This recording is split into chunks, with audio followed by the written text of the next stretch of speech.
आज आप लोग भी आए हैं, कल मिस कर गए तो फिर आज का क्लास चौपट हो गया आपका, क्योंकि आज के क्लास का कंसेप्ट कल हुआ था और कल भी एक तरह से हम बैकअप दिए थे। समस्या होगा फिर, तब बोलोगे मास्टरवा पढ़ाता नहीं है, कुछ समझ में आता ही नहीं है, क्योंकि जब समझा रहे होते हैं तब आप होते ही नहीं हैं। कोई बात नहीं, इस पर बात कर लेंगे। फिलहाल कोशिश करेंगे समझने की, हम ट्राई करेंगे कि बीच बीच में एक्सप्लेन भी कर पाए। ठीक है, सवाल ये है, देखो एक प्लेन है जिसपे एक बॉक्स रखा हुआ है और gradually raised about other and. मतलब ये वही कहानी है कि एक प्लेन पे एक ऑब्जेक्ट रखा हुआ है, उसको धीरे धीरे नहीं उठाया गया, धीरे धीरे प्लेन को नहीं उठाया गया, उठाते उठाते उठाते इतना एंगल बन गया, जब ये 30 डिग्री पे अप्रोच किया तो स्लाइडिंग स्टार्ट होने लगा। नहीं हो रहा है, होगा कि जब 30 डिग्री पे अप्रोच करेगा, देखो अभी इस प्लेन पे एक बॉक्स रखा हुआ है, अब धीरे धीरे इस प्लेन का एंगल हॉरिजॉन्टल से कुछ बन रहा है, जब ये 30 पे अप्रोच किया नहीं तो जस्ट स्लाइडिंग स्टार्ट हो गया। मतलब 30 डिग्री लिमिटिंग वैल्यू बताएगा, मतलब इसका ये एंगल ऑफ अप्रोच 30 डिग्री होगा, मतलब वो लिमिटिंग को अप्रोच करेगा, मतलब स्लाइडिंग स्टार्ट कब होगा। हाँ, तो यहां से ये चीजें समझ में आ रही है कि स्लाइडिंग, बोर्ड पे देखिएगा, स्लाइडिंग स्टार्ट्स एट थीटा बराबर 30 डिग्री। मतलब ये चीजें हमें लिमिटिंग का ज्ञान दे रहा है। आई बात समझ में। और लिमिटिंग के केस में आपको याद होगा कि स्टैटिक चलता है, यानी कि फोर्स लिमिटिंग चलता है, म्यू एस एन वाला कहानी। और यहां पे जो म्यू एस आता था ये सीधा सीधा हमको टेन थीटा आर कहो या टेन थीटा, ये क्या है, थीटा आर है, एंगल ऑफ रिपोज। बोलो, इसका मतलब ये वैल्यू कितना है, टेन 30, और टेन 30 का वैल्यू 1/√3। जब इसको सॉल्व करिएगा तो 0.58 आएगा लगभग। मतलब स्टैटिक का वैल्यू तो 0.58 आ गया, इसका मतलब ये तो नहीं होगा, बोलो 5 से ज्यादा ये भी नहीं होने वाला है। अब देखो ये ऑप्शन इसलिए नहीं होगा क्योंकि स्टैटिक और काइनेटिक बराबर है, ये नहीं होगा, रीजन पता चल गया। और ये तो होगा नहीं क्योंकि स्टैटिक और काइनेटिक इक्वल है, बचा एक और ये, लेकिन इसको सॉल्व करेंगे, क्योंकि सॉल्व करने से ना आपको एक ये इक्वेशन ऑफ मोशन लगाना आना चाहिए, इसमें इसकी आवश्यकता पड़ेगी। अब सुनो क्या करें इसमें, तो सिचुएशन बड़ा साफ है कि जब ये समझिएगा, जब ये ब्लॉक नहीं 30 डिग्री पे अप्रोच कर गया है, इसमें स्लाइडिंग होने लगी है नहीं, तो मतलब इसका में मोशन होने लगा है, और मोशन हो रहा है, इसका ये मतलब हुआ, मोशन हो रहा है इसका ये मतलब हुआ कि इसमें फ्रिक्शन फोर्स पीछे की तरफ लगेगा, क्योंकि मोशन की टेंडेंसी आगे की है। गुड, तो फ्रिक्शन फोर्स यहां पे नेचर कैसा होगा इसका, काइनेटिक का, वो निकालना पड़ेगा आपको। अब ये फ्रिक्शन फोर्स कैसे निकलेगा, एक काम कर सकते हैं, अगर एक्सेलरेशन निकालने तो काम बन जाएगा। कैसे, एक्सेलरेशन फोर्स का इक्वेशन बैठा देंगे, आ जाएगा। एक्सेलरेशन में एक्सेलरेशन कैसे हेल्प करेगा हमें, फोर्स का इक्वेशन बनेगा, एक्सेलरेशन पता होगा, पुट कर देंगे तो फोर्स अननोन आ जाएगा। नहीं, ये आपको नहीं समझ में आ रहा है तो कोई दिक्कत नहीं है, आप एफबीडी बनाइए और एफबीडी में जो रिक्वायर्ड चीजें हैं उसे फाइंड करिए, तो पता चलेगा कि यहाँ पे रिक्वायर्ड एक्सेलरेशन ही है। तो गुड, अगर आप स्लाइडिंग वाला केस में लोगे तो इनिशियल वेलोसिटी 0 थी, ठीक है, फाइनल वेलोसिटी से आपको कोई मतलब है नहीं, डिस्टेंस एस। हाँ, ये गिवन इंफॉर्मेशन आपके पास है कि 4 सेकंड में 4 मीटर ये स्लाइड कर गया, मतलब यहां से यहां तक ये स्लाइड 4 सेकंड में 4 मीटर, मतलब s बराबर 4 मीटर, और कितने टाइम में, 4 सेकंड में। एस यू और ए आपको पता करना है, तो बताइए कौन सा इक्वेशन यूज करिएगा। नहीं, s equal to u t plus half a t square.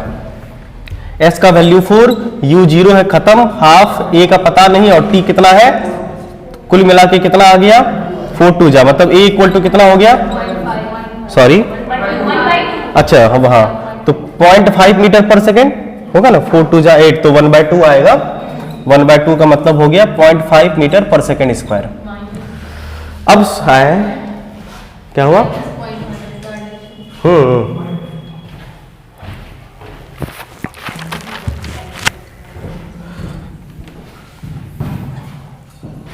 अब हमें निकालना है फ्रिक्शन फोर्स। तो बताइए इक्वेशन क्या बना है यहाँ पे नीचे गिरा कौन रहा होगा, नीचे जो फोर्स लग रहा होगा बकलोल, नीचे गिरा कौन रहा है mg sine theta, mg sine 30 degree, और फिर भी एक्सेलरेशन इधर हो रहा है। तो आप इसका एफबीडी से चलिए, एफबीडी क्या बता रहा है, एफबीडी बता रहा है कि mg sine 30 degree minus kinetic friction बराबर ma होगा। mg को mg रहने दीजिए, साइन 30 का वैल्यू 1/2 होता है, friction force mu mg cos theta होगा, ये कल हम बात कर चुके हैं। यहाँ पे फ्रिक्शन फोर्स जो होगा वो म्यू mg cos थीटा होगा, हाँ या ना। तो यहाँ पे लिख सकते हैं हम लोग म्यू mg cos 30 डिग्री, और cos 30 डिग्री का वैल्यू √3/2 इक्वल टू ma। बोलिए m उड़ गया, g/2 मतलब 5 हुआ, g का वैल्यू 10, g/2 5 माइनस म्यू का वैल्यू निकालना ही है क्या, हाँ।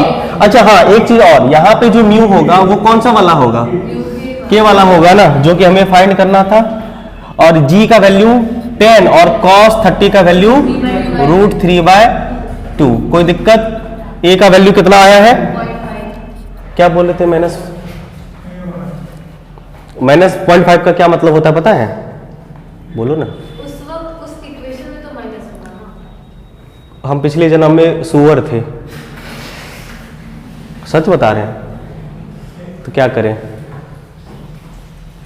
अब वहां पे वैसा सिचुएशन था तो नेगेटिव आया, तो हर जगह नेगेटिव ही होगा, इसका मतलब कहीं भी कुछ भी हो जाए, फिर वही कंसेप्ट। नेगेटिव एक्सप्रेशन का मतलब समझते हैं क्या, ले बस बस बस, मतलब वो अगर फोर्स ऊपर लग रहा है, मोशन जिधर हो रहा है उसके ऑपोजिट होता है नेगेटिव, क्या उसके अपोजिट हो, एक्सेलरेशन। मोशन के ऑपोजिट में एक्सेलरेशन वो तो नेगेटिव होगा ना, तभी तो होता है। हम ये बात तो नहीं बोले, मेरे मुंह से ये बात नहीं निकला है।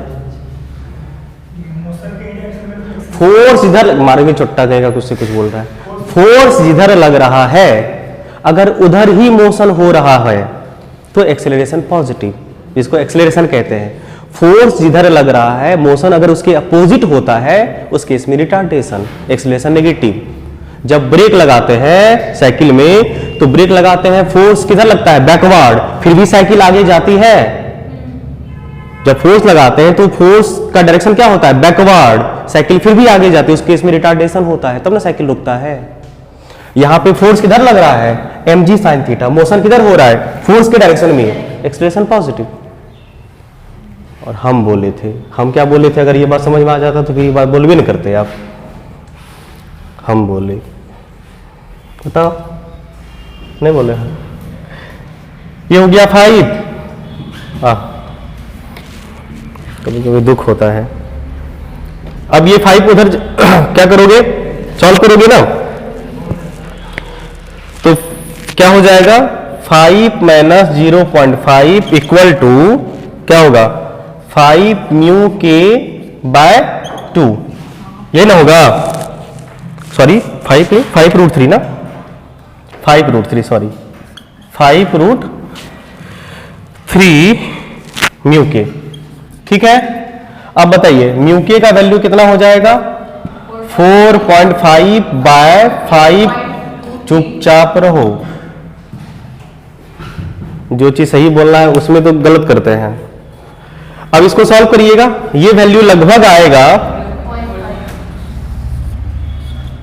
पता नहीं तो मत बोला करो। तो यहाँ पे चलो ठीक है, कहाँ गया, नहीं लगाए,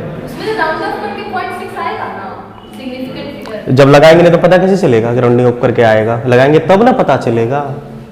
जब यहाँ पे 8 और यहाँ पे 1 लिखेंगे तब ना पता चलेगा कि 0.5 पे रुकेगा, ये 0.6 होगा, कुछ भी 0.5 बोल देंगे, इसको भी 0.5 बोलिए है। सुनो, यहां पे सॉल्व करने के बाद ये आ गया, ठीक है, वहां से दिख रहा है, थोड़ा इधर ही बैठ जाओगे तो क्या होगा, मुंह नोच लेंगे हम। तो इधर बेंच खाली उधर बेंच खाली है,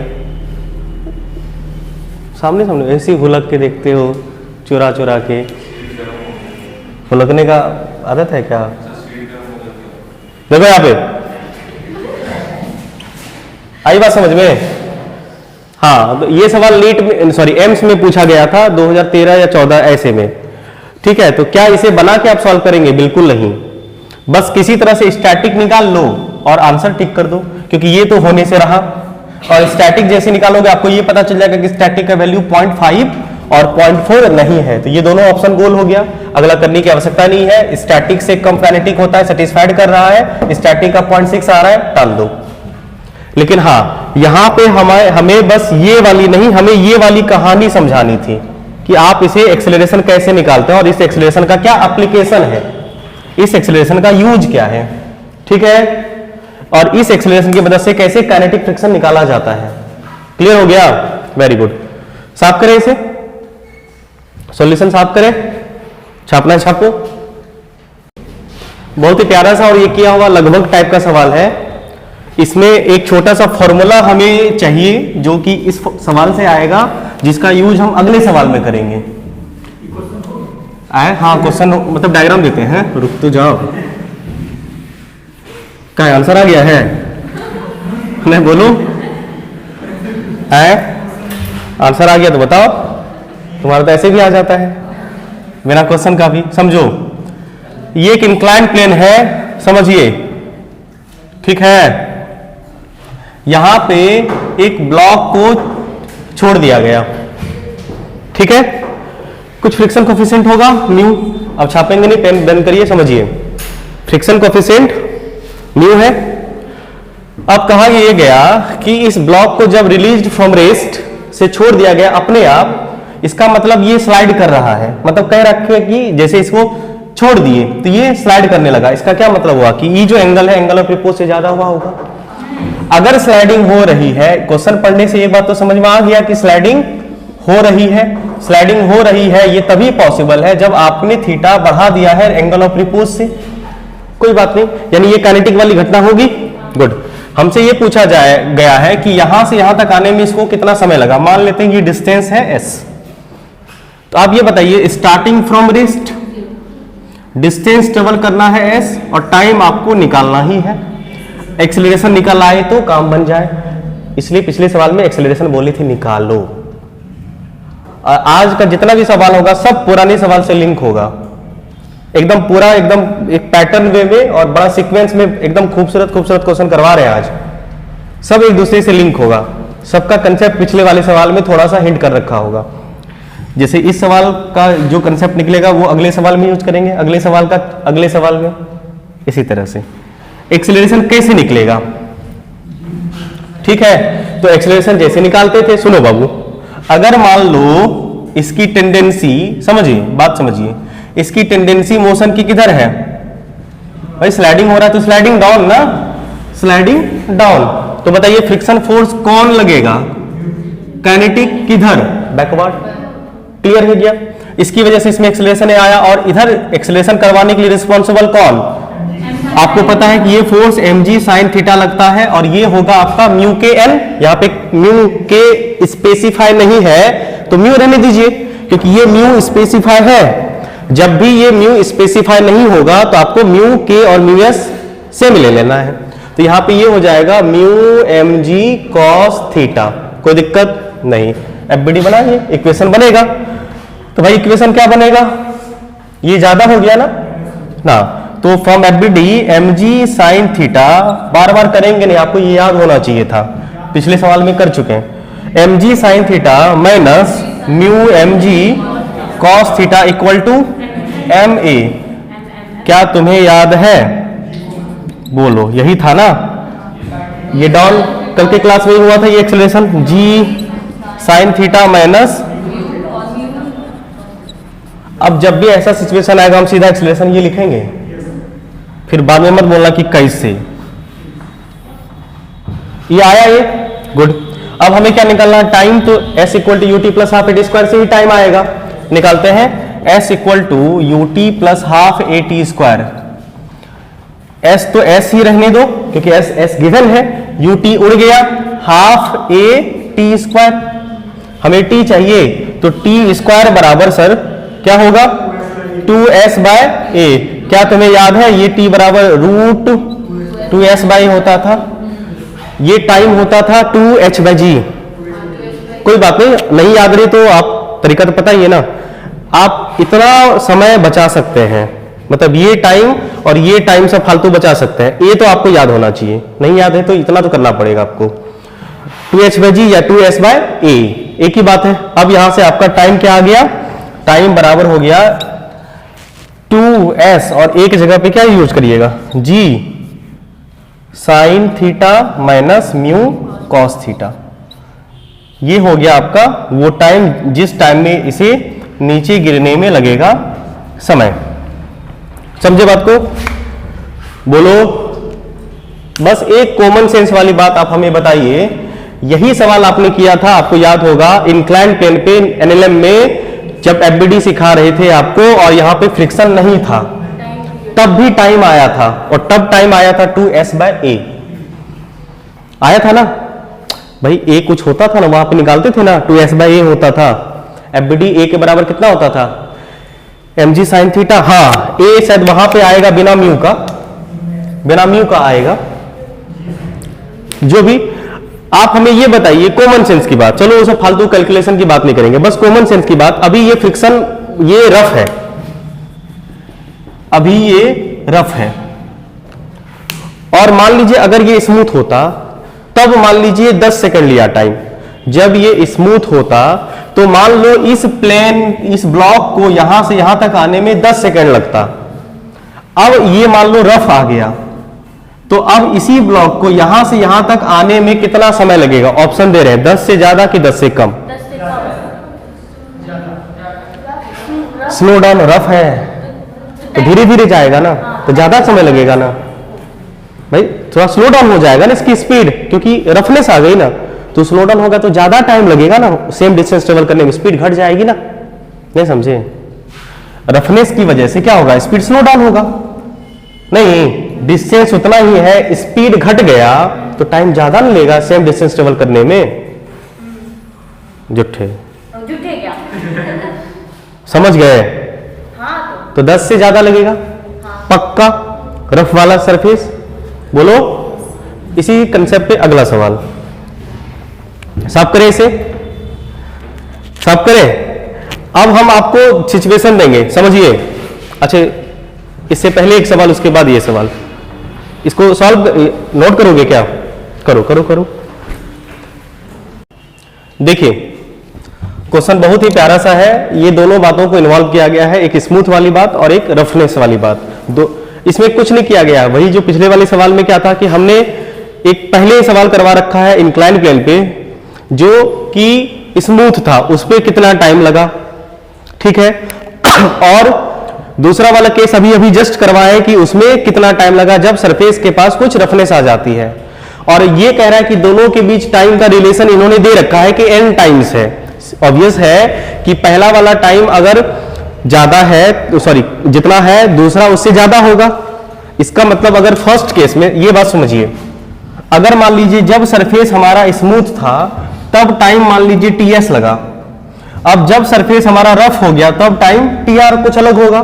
तो सीधी सी बात है कि रफ सरफेस वाला टाइम ज्यादा होगा, ये दे रखा है, ये गिवन है ऐसा। तो हम क्या करें? उसके लिए आपको कसाई को बुलाना पड़ेगा, वो काटेगा। अगर नहीं कट रहा है खुद से तो, नहीं तो हमें पैसा दीजिए, हम भी काट देंगे कम में पैसा। बकलो कैसे कटेगा? सुनो, गलत कर रहे हो, नहीं कट रहा है तो ऑप्शन नहीं आ रहा है तो गलत कर रहे हो। समझो, ये समझे कहानी। अब आपको ये ts निकालना है, tr निकालना है और रिलेशन सब्स्टिट्यूट कर देना है, कहानी आ जाएगी। अब ts क्या होगा देखो, समझो, ts निकालने की कोशिश कर रहे हैं कि ये सिचुएशन है, एक ब्लॉक है जो स्मूथ हॉरिजॉन्टल सरफेस पे रखा हुआ है, s डिस्टेंस ट्रेवल करना है। तो ये ब्लॉक को यहां तक आने में जब इसमें रफनेस नहीं था, मतलब स्मूथ है, तो सीधा से सीधा ये क्या होता था, कितने टाइम में आता था बाबू? बकलोल में। इस केस में एक्सेलरेशन कितना होता था? ये तो इसमें तो इसमें एम जी सुनो बराबर एम ए होता था ना। जब ये स्मूथ होगा, ये केस हमारा स्मूथ वाला है, समझो स्मूथ केस में स्मूथ है तो बस एम जी साइन थीटा इसको मोशन करवाएगा, तो एम जी साइन थीटा बराबर एम ए हुआ ना रे, एम से एम कट गया तो A equal to G sine theta हुआ। अब बताइए, आपको पता है कि टी कितना होता है? टी एस बराबर अभी अभी प्रूफ किए थे या निकाले थे, 2s बाय ए। बोलो अब बताइए, यहाँ पे 2s बाय ए का वैल्यू कितना है? जी साइन थीटा। ये आया आपका टी एस, कोई दिक्कत? बस अब हम लोग रफ में आते हैं। नहीं समझो बात को, अगर सरफेस हमारा रफ होगा तो रफ में कहानी बदलेगी बस एक्सेलरेशन की, और हम बोले थे कि इस केस में हम एक्सेलरेशन का सीधा सीधा फॉर्मूला लिखने वाले हैं। थीटा वही रहा है, ये एस वही रहा है, बदलेगा क्या? एक्सेलरेशन। कैसे निकालते थे पता है? कैसे होता था acceleration? G common sine theta minus mu cos theta, क्योंकि सरफेस म्यू है कोफिशिएंट। समझ पा रहे हो? बोलो बस। अब आपको पता है कि इस टाइम में जो टाइम लगा उसको हमने टी आर कह दिया, रफ वाला। टी आर बराबर 2s बाय ए। अब बताइए, एक जगह पे का वैल्यू रखिएगा, कितना आएगा sir? Square root 2s bye एक जगह पे G sine theta minus mu cos theta. बोलो कोई दिक्कत यहां तक? कोई दिक्कत है यहां तक? नहीं? बोलो नहीं तो देखो, नहीं तो ये वाला रिलेशन पुट करिए। टीएस कितना है? अच्छा एक बात बताइए, अगर स्क्वायर में ना है बकलो, क्या उल्टा? वही तो ये तो ज्यादा होगा ना तब। हाँ तो टी आर जो होगा वो n times of T S होगा ना, सॉरी टी एस का कुछ गुना होगा, सही है। तो अब एक काम करिए, अगर हम स्क्वायरिंग ऑन बोथ साइड कर दें, कारण क्या है? स्क्वायर रूट वाला टर्म है, स्क्वायरिंग ऑन बोथ साइड कर देते हैं। N square t square s equal to t are square. अब सीधा टी स्क्वायर का वैल्यू पुट कर दे। बताइए एन स्क्वायर को एन स्क्वायर रहने देते हैं, बोलो, और टी एस का स्क्वायर क्या होगा? 2s G sine theta, 2s by G sine theta. कोई दिक्कत? सिंपल मैथमेटिक्स है। और टी आर स्क्वायर का वैल्यू क्या पुट करिएगा? 2s by G sine theta minus mu cos theta. देखो फ्री में जी काट दिए तुम्हारा, अब कटा बकलो लड़का, जी कैसे कटेगा? 2s से 2s उड़ गया है। अब क्या बचा बाबू?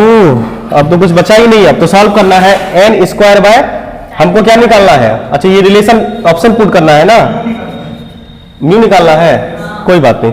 N square by sine theta is equal to, हाँ 1 by sine theta minus mu cos theta. अब बताइए क्रॉस मल्टीप्लीकेशन कर दें? करेंगे तो एक काम कर सकते हैं, साइन थीटा को देते उधर, साइन थीटा को उधर करते हैं, तो n square equal to sine theta by sine theta minus mu cos theta. Sine theta से सबको डिवाइड कर देते हैं, साइन थीटा से डिवाइड करेंगे ये होगा 1, और ये साइन बाय ये भी 1 हो जाएगा। 1 माइनस कॉस बाय साइन कितना होता है? कॉट। बोलो ना रे, तो ये हो गया म्यू कॉट थीटा। कोई दिक्कत? सिंपल कैलकुलेशन है, कोई दिक्कत तो बोलो नहीं ना है। ऊपर मिटाएंगे क्वेश्चन, तब क्वेश्चन लिख लिए थे ना। एक और कपड़ा था नरी,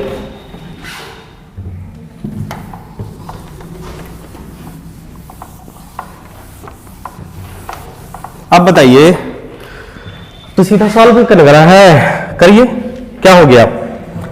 N square equal to 1 by 1 minus mu cot theta, मतलब ये हो गया n square times 1 minus mu cot theta बराबर 1। तो हमको क्या निकालना है? इसको ऐसा कर दें, म्यू कॉट थीटा को उधर, अरे n square minus n square mu cot theta बराबर 1 हुआ ना रे, इसको उधर भेजते हैं, तो एन स्क्वायर माइनस 1 बराबर n square mu cot theta हुआ। बोलो एन और कॉस थीटा को इधर भेज देते हैं, सॉरी भेज देते हैं इधर। सिंपल मैथमेटिक्स है, हमसे करवा रहे हो कोई बात नहीं। N square minus 1 by n square equal to mu by tan theta कर दे हमें, क्योंकि टेन थीटा के फॉर्म में चाहिए, तो म्यू बाय टेन थीटा। कोई दिक्कत?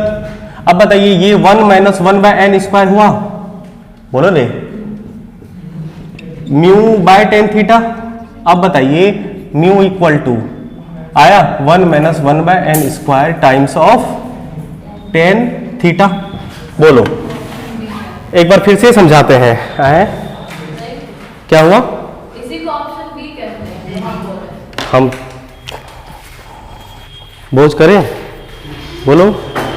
आज स्नेहा के यहाँ सबको निमंत्रण है, उसका ऑप्शन सही आया है।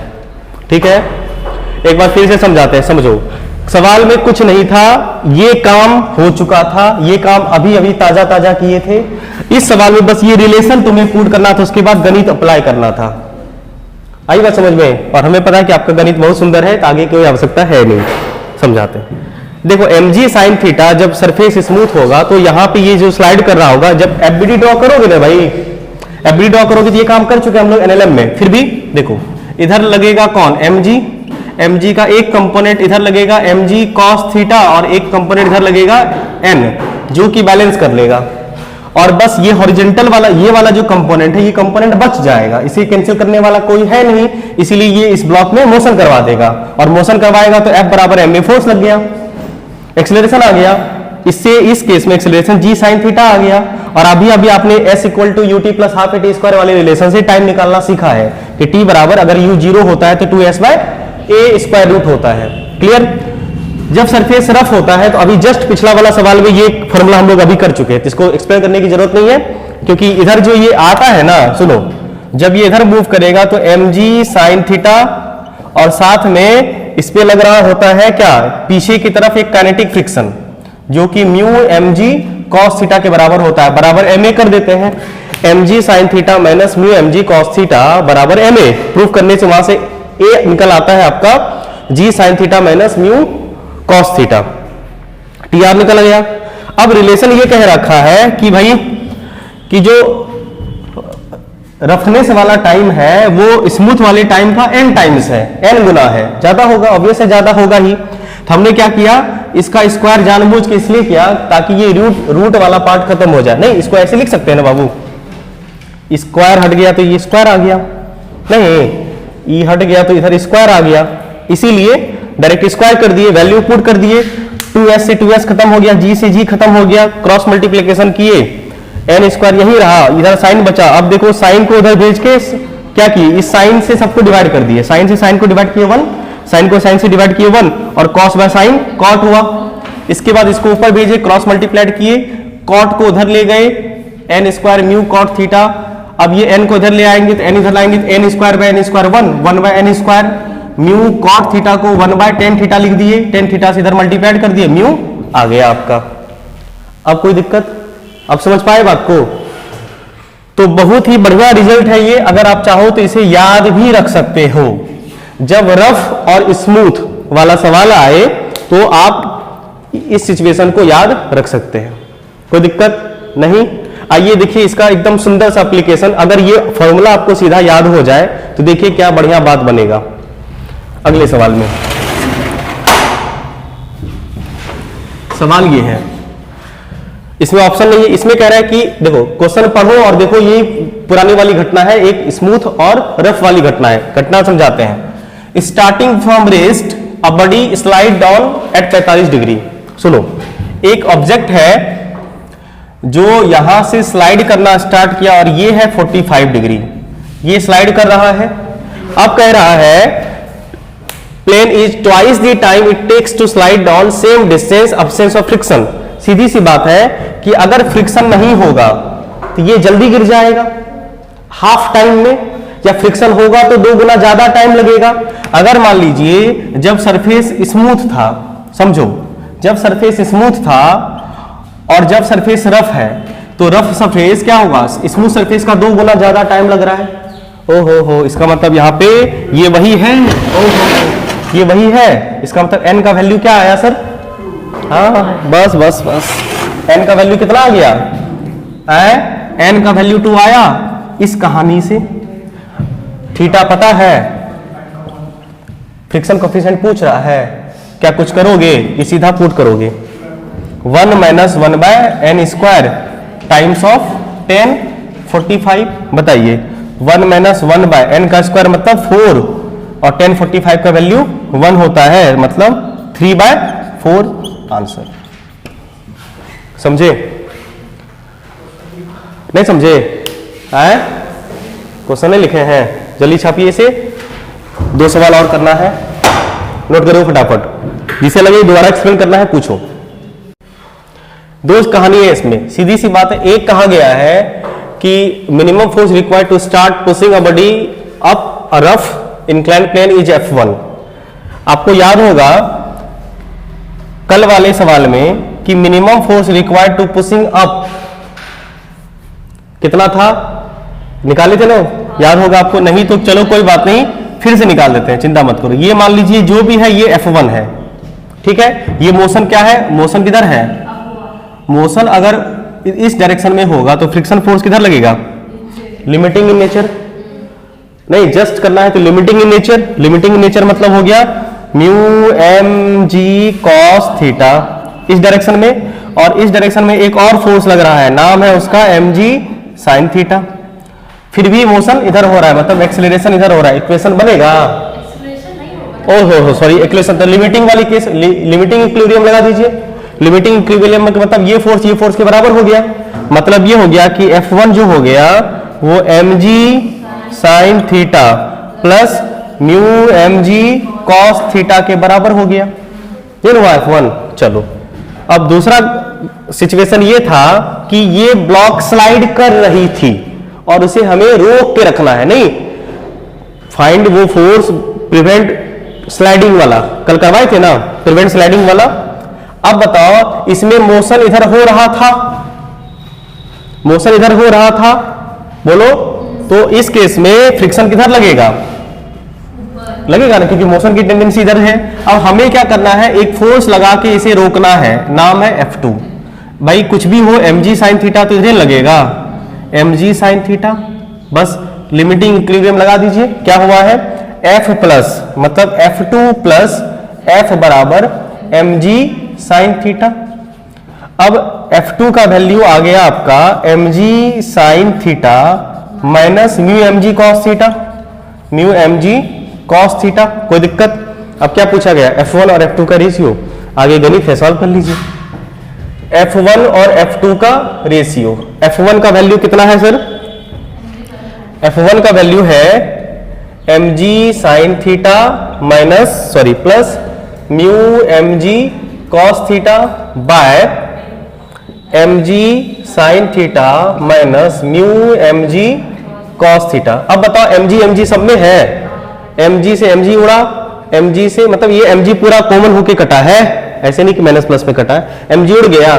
तो अब बचा क्या बाबू, बचा है आपका साइन थीटा माइनस बोलो mu cos theta by sine theta, oh sorry plus ना, plus sine theta plus mu minus minus mu cos theta. क्या करें, कॉस से करेंगे, कर दीजिए। कॉस से करिएगा तो साइन बाय कॉस 10 होगा, tan theta plus mu by tan theta minus mu. अब देखो इसमें एक हिंट दे रखा है कि टेन थीटा का वैल्यू 2 म्यू है, सच दैट यहां तक तो सबने क्या होगा, यहां पे क्वेश्चन में आगे क्या करना है दे रखा है आपको, आगे टेन थीटा का वैल्यू 2 म्यू है। तो बताइए टेन थीटा 2 म्यू और ये म्यू 3 म्यू होगा, और 2 म्यू से 1 म्यू घटेगा तो म्यू होगा, बोलो म्यू से म्यू आ गया, और F1 बाय F2 का रेशियो 3 के बराबर आया है। समझ गए बात को? सॉल्यूशन छाप लीजिए। 2 सवाल आपको ग्रुप में मिलेगा, बढ़िया बढ़िया 2 खूबसूरत क्वेश्चन है, पिछले वाले सवाल का मर्ज है, ठीक है। पिछले वाले 2 क्वेश्चन को हमने मर्ज किया है उसी सवाल में। जैसे एक सवाल आपका होगा इस क्वेश्चन पे बेस्ड है, और एक सवाल आपका पुराने वाले क्वेश्चन पे बेस्ड है, ठीक है। ये दोनों सवाल बनाइएगा, स्मूथ और रफ को मिलाया है एक बार हमने, और एक बार ये फोर्स वाला। 2 सवाल दिए हैं, दोनों खूबसूरत सवाल है, ट्राई करिएगा। ठीक है, मिलते हैं कल उसी सवाल के सॉल्यूशन के साथ। कल नया टॉपिक स्टार्ट करेंगे हम लोग, ब्लॉक ओवर ब्लॉक प्रॉब्लम। ठीक है, 2-3 क्लास उसमें होगा, बढ़िया बढ़िया क्वेश्चन उसमें भी करवाएंगे। आज जो डीपीपी आपका जाएगा ग्रुप में, उसे प्लीज आज ही बना लेना है। ठीक, धन्यवाद।